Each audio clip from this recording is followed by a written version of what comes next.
All right, so picture this. You're standing on a wall, but not just any wall. This wall stretches as far as you can see, winding through mountains and deserts. A wall that snakes across the landscape for thousands of miles. Yeah, exactly. Yeah. A wall that took centuries to build, with countless hands placing each stone, each brick. And that's what we're diving into today, folks. The Great Wall of China. Not just the dates and the dynasties. Yeah. We all know it's old, right? We're talking about the stories behind the stones, the sweat, the ingenuity, the sheer audacity of it all. It really is mind-blowing, isn't it, to think about the scale of it? So where do we even begin with something like this?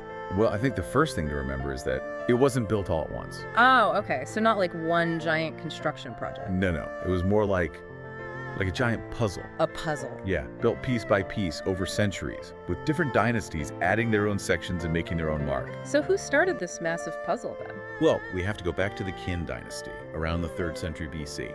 This was the first dynasty to really conceive of this massive barrier. Wow, that's what, over 2,000 years ago? Right, and they weren't messing around. We're talking forced labor, ingenious but brutal techniques, all to erect the first fortifications. And what was the main material they were using back then? Primarily, locally sourced materials. Hmm. So think packed earth, stone. It was all about utilizing what was readily available. And did the following dynasties just pick up where the Qin dynasty left off, or did they have their own architectural styles? It's interesting because, not quite, each dynasty brought its own vision, its own set of challenges to the table. For instance, take the Han dynasty. Now, they were dealing with constant threats from nomadic tribes. So they had to step up their game. Exactly. They extended the wall westward, strengthening the fortifications, incorporating more resilient materials. Brick, carved stone, you name it. Imagine it, the evolution of military technology, strategy, all playing out on this massive scale. I mean, that's incredible. It must have been an absolutely massive undertaking. Oh, without a doubt. It's estimated that millions of laborers were involved over the centuries.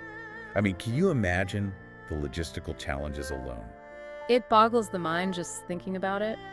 But it wasn't just about defense, though, right? It wasn't just about keeping people out. You're hitting on a key point because you see, the wall's function evolved over time. Oh, how so? For example, communication. I bet you've heard whispers about smoke signals. Right, like actual smoke signals. Absolutely. They were part of a sophisticated communication system. Messages could travel hundreds of miles in a matter of hours, vital for military coordination, of course, but also for governance, trade. And then, of course, there are the birds. Okay, you have to tell us about the birds. That's one of the things I've always been curious about. So, legend has it that during the Qin dynasty, the emperor, obsessed with the wall's impenetrability, demanded that it be so high, so impenetrable, that even birds couldn't fly over it. Even birds. That's demanding a lot. Right. But there was this clever peasant who knew this was just impossible. So he came up with a plan.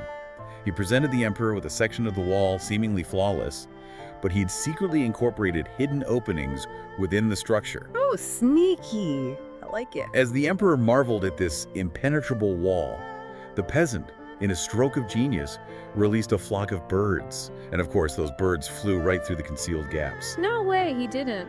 What did the emperor do? You'd think he'd be furious, right? Right, I mean, that's pretty bold. But the emperor, actually known for having a sense of humor, was amused. He was amused? He was. He recognized the ingenuity.